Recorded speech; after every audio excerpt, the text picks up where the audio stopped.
আসসালামু আলাইকুম প্রিয় খামারি ভাই বোনেরা, আশা করি সকলেই ভালো আছেন, সুস্থ আছেন। আমার আগে যারা ভিডিওগুলো দেখছেন, আগের ভিডিওগুলা 1 থেকে 5 দিনের ওষুধ মেডিসিন তালিকার একটি দিয়েছিলাম, এবং 5 দিন পর থেকে আমি এই পর্যন্ত কী ওষুধ চালাইছি আজকের এই ভিডিওতে বলবো। 5 দিন পর থেকে আপনারা B1 B2 একবেলা, আরেকবেলা ক্যালসিয়াম চালাবেন। দুপুরবেলা 2+টা দিবেন, আর যদি অতিরিক্ত গরম থাকে তাহলে দিবেন, সি দিবেন অথবা লাইসোবিট দিবেন।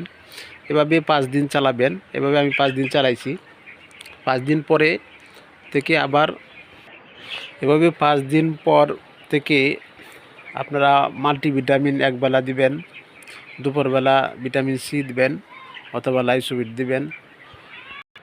আমি মূলত অল্প কিছু বাচ্চা, সেই জন্য ভ্যাকসিন করি না। আপনারা যারা ভ্যাকসিন করেন তারা 5 দিন বয়সে একটা ভ্যাকসিন করবেন, আর একটা 18 দিন 21 দিন বয়সে করতে হয়। এভাবে 2টা ভ্যাকসিন করতে হয়, একটা রানীক্ষেতের, একটা গাম্বুরা ভ্যাকসিন করতে হয়। আমি ভ্যাকসিন করি না, কোনো তো অল্প বাচ্চা, সেই জন্য করি না। যারা বেশি বাচ্চা আছে, বেশি মুরগি পালন করেন, তারা ভ্যাকসিনটা করে নেবেন, রিস্কে থাকবেন না। এভাবে 30 দিন পর্যন্ত জিঙ্ক, ক্যালসিয়াম, মাল্টিভিটামিন এগুলি প্রতিদিন প্রতি 3 দিন করে চালাবেন। প্রতি 3 দিন করে করে দল বদল করে চালাতে থাকবেন 30 দিন পর্যন্ত। এভাবে দিতে থাকবেন। 20 দিন পর্যন্ত দিলে হয়। 20 দিন পরে আর আমরা ওষুধ মূলত বেশি চালাই না। 2+ অথবা পিএসটা মাঝে মাঝে দেই, অথবা ঠান্ডা লাগলে ঠান্ডার অথবা ওষুধ দিই, ঠান্ডা না লাগলে দিই না। এভাবেই আমরা 30 দিন পর্যন্ত চালাই। আমার মুরগিগুলা এভাবে আমি পালন করে থাকি। এ পর্যন্ত আল্লাহর রহমতে সুস্থ আছে। এ পর্যন্ত একটি বাচ্চা পর্যন্ত মারা গেছে, আর বাকিগুলা 200 বাচ্চার মধ্যে একটি বাচ্চা মারা গেছে, আর বাকিগুলো আল্লাহর রহমতে সুস্থই আছে। আজকে এই ভিডিওতে আরেকটি কৌশল, নতুন নিয়ম পোলট্রি পালনের আপনাদেরকে শিখাই। সেটি হচ্ছে, এই যে একটা জিনিস দেখেন, এই যে বাচ্চাগুলা রয়েছে এই জায়গায়, এই যে দেখেন, এই যে বাচ্চাটা, এই দেখেন অন্য বাচ্চা থেকে সাইজে সে ছোট। দেখেন অন্য বাচ্চাগুলো কিন্তু বড়, সে কিন্তু ছোট। এই দেখেন সে কিন্তু ছোট। এরকম আরও অনেক ছোট বাচ্চা আছে, আপনাদেরকে দেখাই। এরকম ছোট বাচ্চা আছে, আপনাদেরকে দেখাইতেছি। এই যে এই দেখেন সে কিন্তু অন্যরা থেকে ছোট। এই দেখেন ছোট বাচ্চা আছে।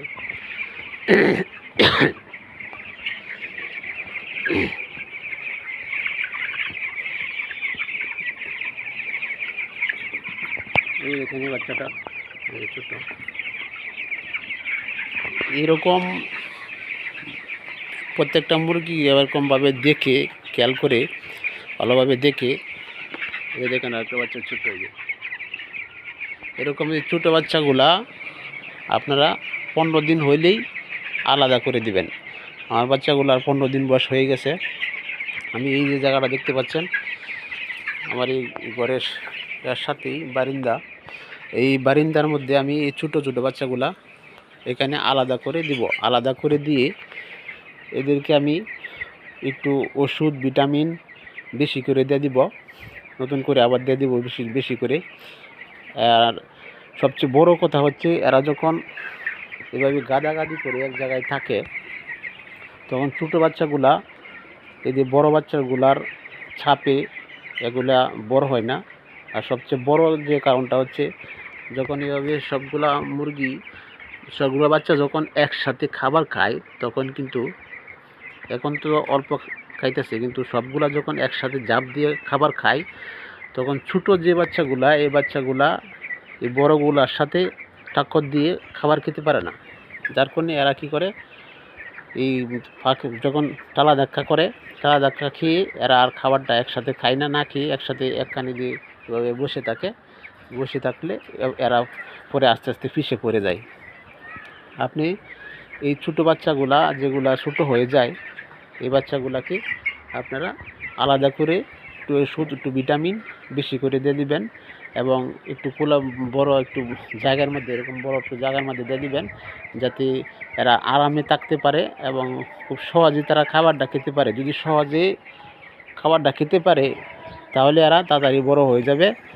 এবং বড়গুলা যেগুলা দেখতে পাচ্ছেন, বড়গুলার সাথে টাক্কর দিয়ে পাল্লা দিয়ে এরা খেতে পারে না, এদের পাকার বাড়ি দিয়ে এদেরকে দূরে সরিয়ে দেয় এবং বড়গুলার সাথে টাক্কর দিয়ে যখন খেতে পারে না তখন এরা কী করে, পিছিয়ে পড়ে যায়। এই জন্য আপনি কী করবেন, এদেরকে আলাদা একটু জায়গার মধ্যে এভাবে একটু ওষুধ পানি বেশি বেশি করে দিয়ে দিবেন। তাহলে আপনার যে ছোটো বাচ্চাগুলা যেগুলো থাকে, কিস আমরা বলি যেগুলো ছোটো বাচ্চা থাকে, এই বাচ্চাগুলাও আপনার বড় বাচ্চাগুলার সমান হয়ে যাবে। আপনারা এইভাবে আপনাদের পোলট্রি ফার্মকে এগিয়ে নিয়ে যাবেন। আমার জন্য দোয়া করবেন। আসসালামু আলাইকুম।